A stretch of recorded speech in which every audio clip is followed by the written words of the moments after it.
करेंगे। झारखंड में कैबिनेट की बैठक खत्म हो गई है। कैबिनेट में 49 एजेंडे पर मुहर लगाई गई है। विधानसभा के मॉनसून सत्र पर फैसला लिया गया। 6 से 12 अगस्त तक मॉनसून सत्र का संचालन होगा। जमुआ और रामगढ़ में डिग्री कॉलेज की स्थापना को भी मंजूरी मिली है। इसके अलावा गिरिडीह और दुमका में चिड़ियाघर बनाने को लेकर भी इस कैबिनेट की बैठक में मंजूरी मिली है। तो देखिए, झारखंड में कैबिनेट की बैठक खत्म हुई है और 49 एजेंडों पर मुहर लगी है, जिसमें मॉनसून सत्र से लेकर के जमुआ और रामगढ़ में डिग्री कॉलेज को लेकर मंजूरी मिली। इसके अलावा गिरिडीह और दुमका में चिड़ियाघर बनाने को लेकर भी मंजूरी मिली है। में कुल 49 प्रस्तावों को स्वीकृति की गई। 49 षष्ठम झारखंड विधानसभा का षष्ठम मानसून सत्र 6 अगस्त 2026 से 12 अगस्त 2026 तक आहूत किए जाने चाहिए। 14वीं जेपीएससी रिजल्ट में गड़बड़ी और कट ऑफ मार्क्स जारी न होने से छात्रों में नाराजगी दिख रही है। इन सब के बीच जेपीएससी ऑफिस में सीआईडी और रांची पुलिस की संयुक्त छापेमारी की तस्वीर भी सामने आई है। रांची में जेपीएससी ऑफिस को घेर कर कार्रवाई की जा रही है। इस दौरान किसी को भी ऑफिस के अंदर और बाहर जाने की इजाजत नहीं है। सीआईडी की टीम के साथ सिटी एसपी, कई डीएसपी और इंस्पेक्टर के साथ ही भारी संख्या में पुलिस कर्मियों की भी तैनाती यहां पर की गई है। जेपीएससी कार्यालय में गड़बड़ियों की शिकायत के आधार पर दस्तावेजों को खंगाला जा रहा है। मामले की ज्यादा जानकारी दे रहे हैं संवाददाता ओम प्रकाश। जेपीएससी कार्यालय में फिलहाल सीआईडी और रांची पुलिस की टीम की दबिश देखने को मिल रही है। खासतौर से बात करें तो चारों तरफ जो जेपीएससी कार्यालय है उसे घेर कर इस वक्त सुरक्षाकर्मी खड़े हुए हैं और बाकायदा पूरे जो दफ्तर की जो है तलाशी वो इस वक्त की जा रही है। कई दस्तावेजों को भी खंगाला जा रहा है। बता दें कि इस तरह की शिकायतें भी मिली थी कि 14वीं जेपीएससी में की परीक्षा के रिजल्ट को लेकर कई अनियमितताएं बरती गई हैं, जिसे लेकर छात्रों में भी आक्रोश था और यही वजह है कि आज पुलिस और सीआईडी की टीम यहां पर पहुंची है। जाहिर तौर पर पूरे मामले में मुख्यमंत्री और राज्यपाल से भी शिकायत की गई थी छात्रों के माध्यम से। और फिर अगर बात करें तो इस पूरे मामले को लेकर सीआईडी ने अपनी संवेदनशीलता दिखाते हुए फिलहाल यहां पर टीम पहुंची है और तमाम चीज़ों की जो जांच है वो इस वक्त यहां पर की जा रही है। बता दें कि जो जेपीएससी से जुड़े हुए कई कर्मी हैं उन्हें भी डिटेन किया गया है। कई और लोकेशन पर जो कि जेपीएससी से जुड़े हुए लोग हैं, जो कर्मी हैं, उनके ठिकानों पर भी सीआईडी और रांची पुलिस की दबिश हुई है और वहां से भी कई जो जानकारियां हैं वो हाथ लगी हैं, जिसके आधार पर आगे की कार्रवाई जो है वो की जा रही है। फिलहाल जेपीएससी कार्यालय के अंदर सिटी एसपी भी मौजूद है, तो साथ ही कई डीएसपी और कई थानेदार और इंस्पेक्टर रैंक के अधिकारी अंदर मौजूद है और फिलहाल तमाम चीज़ों को खंगाला जा रहा है। देखना होगा कि इस जांच में क्या कुछ तथ्य सामने आते हैं, क्योंकि बता दें कि इस पूरे मामले को लेकर बीजेपी भी आंदोलन के मूड में है। आज मशाल जुलूस है, तो वहीं दूसरी तरफ अगर बात की जाए तो कल भी बीजेपी इस पूरे मामले को लेकर जेपीएससी कार्यालय का घेराव कर रही है। अब देखना होगा कि पूरी जांच में क्या कुछ तथ्य सामने आते हैं और किस तरह से ये पूरा मामला जो है वो आगे बढ़ता है। कैमरामैन प्रभाकर के साथ ओम प्रकाश, न्यूज़ 18 रांची। 14वीं जेपीएससी के रिजल्ट में अनियमितता के आरोप में बीजेपी की ओर से मशाल जुलूस निकाला गया। इसमें शामिल बीजेपी के नेता और कार्यकर्ताओं ने जमकर नारेबाजी की। बीजेपी मामले में इस मुद्दे को लेकर कल यानी कि 22 जुलाई को जेपीएससी घेराव का भी आह्वान कर चुकी है। बीजेपी ने जेपीएससी रिजल्ट में कई अनियमितता का आरोप लगाया है। पार्टी नेताओं ने कहा कि जेपीएससी रिजल्ट जारी तो किया गया, लेकिन कट ऑफ मार्क्स जारी नहीं किए गए, जो कि गलत है। रिजल्ट में हुई अनियमितता को लेकर बीजेपी आंदोलन के मूड में है और खासतौर से इस वक्त देख सकते हैं ये जो मशाल जुलूस है वो इस वक्त बीजेपी के जो नेता हैं, कार्यकर्ता हैं, वो यहां से निकाल रहे हैं। जयपाल सिंह स्टेडियम से ये जो मशाल जुलूस है वो अल्बर्ट एक्का चौक तक जाएगी। वहीं दूसरी तरफ बता दें कि इस पूरे मामले को लेकर बीजेपी के द्वारा जो है वो जेपीएससी घेराव का कार्यक्रम भी कल रखा गया है और पूरे मामले में अब पुलिस और सीआईडी की टीम के द्वारा भी लगातार जो कार्रवाई है वो की जा रही है। देखिए, पूरे प्रदेश के छात्र ताने माम है और त्राहिमाम होने के बाद आज मजबूरन लोग निकल रहे हैं और सड़कों पर निकलकर विरोध प्रदर्शित कर रहे हैं। जिस प्रकार से हेमंत सोरेन की सरकार ने इस राज्य को, नौकरी को चारागाह बनाकर रख दिया है, उसी के लिए आज लोग सड़कों पर निकले हैं और सड़क पर निकलकर जो नौकरी बेचुआ सरकार है उसके प्रति अपना विरोध दर्ज कर रहे हैं। इस तरह से ये भ्रष्टाचार लोग यहाँ पे बैठे हुए हैं। जब तक भ्रष्टाचारी हटेंगे नहीं, छात्रों के साथ अन्याय होते रहेगा, छात्रों के भविष्य के साथ खिलवाड़ होते रहेगा। बिना कट ऑफ मार्क्स के आप आंसर शीट जारी करते रहे, आंसर शीट जो जारी कर रहे हैं उसमें भी गलत आंसर डाल रहे हैं। कितनी तरह की अनियमितता बढ़ती जा रही है, ये सोचने का विषय है। तो फिलहाल देखना होगा कि अब सरकार के द्वारा इस पर किस तरह से संज्ञान लिया जाता है। कैमरामैन प्रभाकर के साथ ओम प्रकाश, न्यूज़ 18 रांची। रांची में ड्रग्स के बढ़ते नेटवर्क ने पुलिस की चिंता बढ़ा दी है। अब नशे के सौदागर पुलिस से बचने के लिए महिलाओं और बच्चों का इस्तेमाल कर रहे हैं।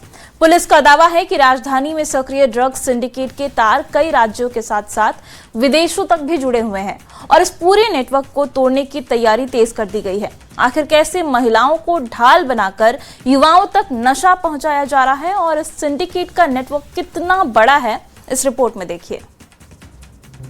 राजधानी में लेडी पैडलर गैंग का जाल, महिलाओं बच्चों के सहारे मौत का कारोबार, महिलाओं की एंट्री से बढ़ी पुलिस की चुनौती।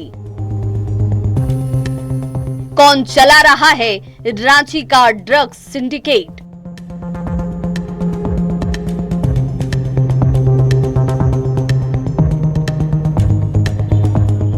रांची झारखंड की राजधानी, लेकिन अब यही शहर नशे के कारोबार का नया अड्डा बनता जा रहा है। ड्रग्स माफिया अब सिर्फ खुद सामने नहीं आ रहे, बल्कि महिलाओं और बच्चों को अपनी सबसे बड़े हथियार के तौर पर इस्तेमाल कर रहे हैं। पुलिस के मुताबिक महिला ड्रग पैडलरों की संख्या लगातार बढ़ रही है और इसके पीछे ड्रग सिंडिकेट की सोची समझी रणनीति काम कर रही है। सवाल ये कि क्या कानून से बचने के लिए महिलाओं को ढाल बनाया जा रहा है? उसमें काफ़ी चीज़ें सामने आ रही हैं कि इसमें जो पेडलर्स होते हैं और या तो वुमेन को टारगेट करते हैं या फिर वुमेन को एज अ पेडलर्स यूज़ करते हैं या फिर जो बच्चे होते हैं 18 वर्ष से कम होते हैं तो उनको यूज़ करते हैं। बता दें, राजधानी में 24 से अधिक महिलाएं ड्रग्स कारोबार में पकड़ी जा चुकी हैं। महिलाओं और बच्चों का इस्तेमाल कर रहे हैं ड्रग माफिया। आसान कमाई का लालच देकर बनाया जाता है पैडलर। महिला पुलिस की कमी का फायदा उठाते हैं तस्कर। पुलिस चेकिंग से बचने के लिए महिलाओं और बच्चों का इस्तेमाल किया जा रहा है। ग्रामीण एसपी गौरव गोस्वामी मानते हैं कि ड्रग्स माफिया को लगता है कि महिलाओं के जरिए नशे के खेप को आसानी से पुलिस की नजरों से बचाया जा सकेगा, लेकिन पुलिस का दावा है कि इस नए ट्रेंड पर लगातार नजर रखी जा रही है और ऐसे नेटवर्क को तोड़ने की कार्रवाई भी तेज कर दी गई है।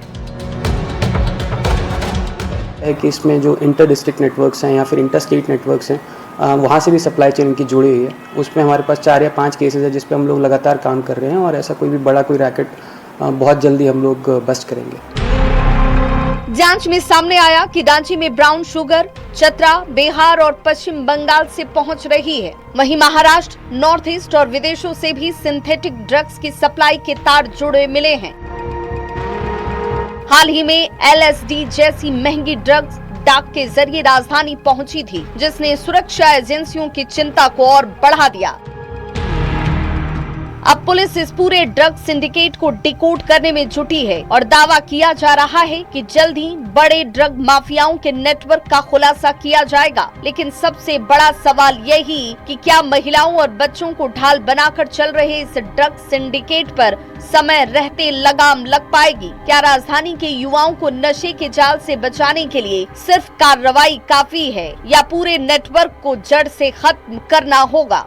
न्यूज़ 18 के लिए रांची से संवाददाता ओम प्रकाश की रिपोर्ट।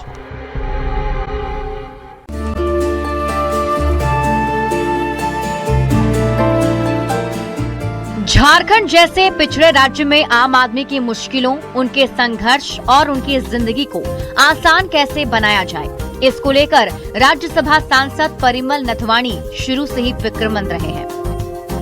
बतौर राज्यसभा सांसद साल 2008 से 2020 तक लगातार 12 सालों तक झारखंड में विकास की बड़ी लकीर खींचने के बाद एक बार फिर परिमल नथवाणी 18 जून 2026 से अपनी तीसरी पारी को लेकर तैयार नजर आ रहे हैं। परिमल नथवाणी ने कई गांव को सांसद आदर्श ग्राम योजना के तहत गोद लेकर आदर्श ग्राम के रूप में विकसित किया था,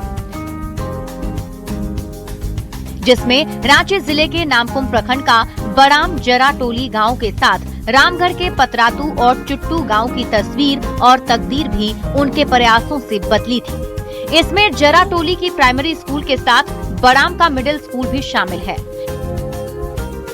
इस स्कूल में आर्थिक रूप से पिछड़े और जनजाति वर्ग के 500 छात्र शिक्षा हासिल कर रहे हैं। कीर्ति, ये बताओ कि अगर तुमसे हम सवाल पूछें तो देश की राष्ट्रपति का नाम क्या है? President of India Shrimati Draupadi Murmu. अरे वाह। अच्छा, प्रधानमंत्री का नाम क्या है देश के? श्री नरेंद्र मोदी। क्योंकि इस स्कूल में कक्षा 1 से 5वीं तक की ही पढ़ाई होती है। तमाम जो बच्चे हैं पिछड़ी जाति के बच्चे हैं और अनुसूचित जनजाति के बच्चे हैं, तो ऐसे में बच्चों की शिक्षा जो है काफी मायने रखती है। अच्छा बताओ, राज्य के मुख्यमंत्री कौन है? श्री हेमंत सोरेन। हेमंत सोरेन। अच्छा, अजय ये बताओ तुम्हारा नाम क्या है? वंदना कुमारी। अच्छा वंदना, ये बताओ कि राज्य में कुल कितने जिले हैं? 24 जिले हैं। परिमल नथवाणी की कार्य योजना में अपने पुराने कार्यों के सौंदर्यीकरण और उनकी मरम्मत का खाका स्पष्ट है। उनके गोद लिए गए गांव में मुख्य सड़क से जोड़ने वाली पक्की सड़कों पर वाहनों की रफ्तार आज भी तेज नजर आती है। वहीं शुद्ध पेयजल सुविधाओं का इस्तेमाल आज भी किया जा रहा है। बावजूद इसके परिमल नथवाणी मानते हैं कि इन इलाकों के सौंदर्यीकरण और साफ सफाई की जरूरत एक बार फिर जरूरी है। हालांकि परिमल नथवाणी को कुछ बातें परेशान भी करती हैं, जिसमें जरा टोली और बड़ाम का कम्युनिटी हॉल, सार्वजनिक शौचालय और एम्बुलेंस बंद हालत में है, जो इस्तेमाल में नहीं होने के कारण खराब हो रही है। उन्होंने सांसद निधि के साथ साथ व्यक्तिगत लागत से सुदूर ग्रामीण इलाकों में सुविधाओं को उपलब्ध कराने की कोशिश की है। एक समय ऐसा था कि यहाँ पर के लोग जो पानी के लिए बहुत ही दिक्कत थी, जो कि पैदल यहाँ से 1 किलोमीटर जाना पड़ता था, लेकिन साहब का जरिए से जो आदर्श ग्राम बना और बनने के बाद में जो ये पीओ जल बना है, जिसके कारण यहाँ का लोग को इतना आसान हुआ कि आज उसका बहुत बहुत धन्यवाद करते हैं। 2008 से 2020 तक इन 12 सालों में ग्रामीण इलाकों के साथ साथ शहरी इलाकों में भी बतौर सांसद उन्होंने अपनी भागीदारी को सुनिश्चित किया। रांची के महेंद्र प्रसाद महिला कॉलेज में बनाए गए वर्ग खंड और दूसरे कार्यों से वहां पढ़ने वाली छात्राओं को सहूलियत हो रही है, जो नारी सशक्तिकरण की बड़ी तस्वीर है। इसके अलावा करमटोली के आदिवासी छात्रावास में उनकी ओर से बनाई गई लाइब्रेरी परीक्षार्थी को लाभ पहुंचा रहा है। इसके अलावा राजधानी में रांची नगर निगम के पुराने अस्पताल को ध्वस्त कर बनाया गया नया अस्पताल भवन मरीजों को इलाज में हर सुविधा मुहैया करा रहा है। शहर से करीब 10 किलोमीटर के दूर पर ही ऐसा गांव है जो गड्ढा में होने के साथ साथ यहाँ गांव का आर्थिक स्थिति बहुत दयनीय थी। परिमल नथवाणी सर आए, देखे और इस गांव का उत्थान के लिए कदम उठाए और गांव वालों के पूर्ण सहयोग से इस गांव का दिशा और दशा बदल दिए। कहते हैं राजनीति हमेशा आगे बढ़ने का नाम है, पीछे मुड़कर कोई नहीं देखता, लेकिन राज्यसभा सांसद परिमल नथवाणी पीछे मुड़कर देखते भी हैं और अपने फैसले को टटोलते भी हैं। ये उनके राजनीतिक साहस का ही परिणाम है कि पूर्व में किए गए कार्यों के पुनर्निर्माण और भविष्य में करने वाले कार्यों के निर्माण को रोडमैप बनाकर चलते हैं। कैमरा प्रभाकर के साथ संजय कुमार सिन्हा, न्यूज 18 रांची।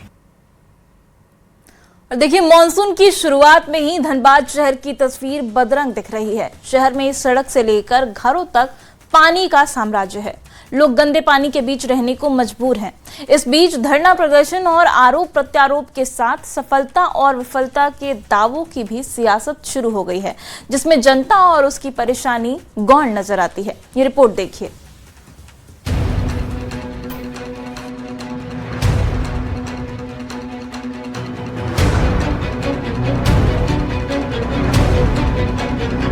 धनबाद में मानसून की रफ्तार तेज है। लगातार बारिश से किसानों के चेहरे खिले हैं, वहीं शहरों में जनजीवन अस्त व्यस्त हो चुका है। जगह जगह जल भराव, मुख्य बाजार से लेकर घर तक गंदा पानी घुस चुका है। कतरा सुपचगढ़ी बाजार में हालात भयावह हैं। नगर निगम की लापरवाही के खिलाफ बाघमारा विधायक शत्रुघ्न महतो सड़क पर उतरे और नगर निगम के खिलाफ मोर्चा खोलते हुए धरने पर बैठ गए। हमारे तमाम पदाधिकारी नेतृत्व में हम लोगों ने नगर निगम कार्यालय में धरना वार्ता करने गए हुए थे। उन्होंने आश्वस्त किया था कि वर्षा से पहले हम लोग जो जाम की स्थिति हम लोग पूरा दूर कर लेंगे। टेंडर भी हुई, टेंडर होने के बाद वो काम भी शिथिलता पड़ी। जो काम लिया है आज तक तो काम नहीं कर पाया हो, जिसकी वजह से आज पूरे बाजार पानी में तैर रहा है। ये घोर लापरवाही है नगर निगम का। मॉनसून की शुरुआत में ही बढ़ी जल जमाव की परेशानी को लेकर मेयर संजीव सिंह भी एक्शन मोड में नजर आ रहे हैं। उन्होंने डिप्टी मेयर के साथ आपात बैठक कर समस्या के तत्काल समाधान के निर्देश दिए। साथ ही विधायक के धरना प्रदर्शन पर तंज भी कसा। धनबाद नगर निगम क्षेत्र के लोगों से भी ये कहेंगे और अपील करेंगे कि नाली में कृपया गंदगी ना फेंके और चूंकि नाली जाम ना हो। बागबागी निगम अपनी तरफ से पूरा प्रयास कर रहा है। अभी तक जो सूचनाएं हमको मिली हैं, जिन जिन क्षेत्रों में जल जमाव हुआ है उन क्षेत्रों के लोग प्रभावी रूप से काम कर रहे हैं। पर जल जमाव की समस्या थी वो थोड़ा सा मिस कोऑर्डिनेशन बोल सकते हैं कि रेलवे के साथ, रेलवे के जो ठेकेदार थे उन्होंने उसको रोक रखा था, पानी के बहाव को ऑब्स्ट्रक्शन क्रिएट कर रखा था, इसीलिए जल जमाव हो गया था। जैसे ही उन लोगों से कोऑर्डिनेट करके हम लोगों ने ऑब्स्ट्रक्शन हटवाया, सारा पानी निकल गया। अभी वर्तमान में वहां पर जल जमाव की समस्या नहीं है। हर साल धनबाद की यही कहानी है। बारिश से जगह जगह जल जमाव होता है, लोगों की परेशानी बढ़ती है तो नालियां बनने के दावे होते हैं और परेशानियों को लेकर धरना प्रदर्शन का दौर शुरू हो जाता है। इस बीच सवाल है कि नगर निगम की सारी कवायद बारिश के सीजन शुरू होने से पहले इसे पूरा क्यों नहीं किया जाता है और जनप्रतिनिधि भी समस्या सामने आने पर ही क्यों जागते हैं। बहरहाल जल जमाव पर सियासत हाई है और जनता इन सब के बीच पिसने को मजबूर। न्यूज़ 18 के लिए धनबाद से संजय गुप्ता की रिपोर्ट। आसपास के कई इलाकों में लगातार हो रही बारिश का असर अब अजय नदी पर साफ दिखाई देने लगा है। नदी का जलस्तर लगातार बढ़ रहा है और बहाव भी तेज हो गया है। प्रशासन ने एहतियात के तौर पर लोगों से नदी से दूर रहने की अपील की है।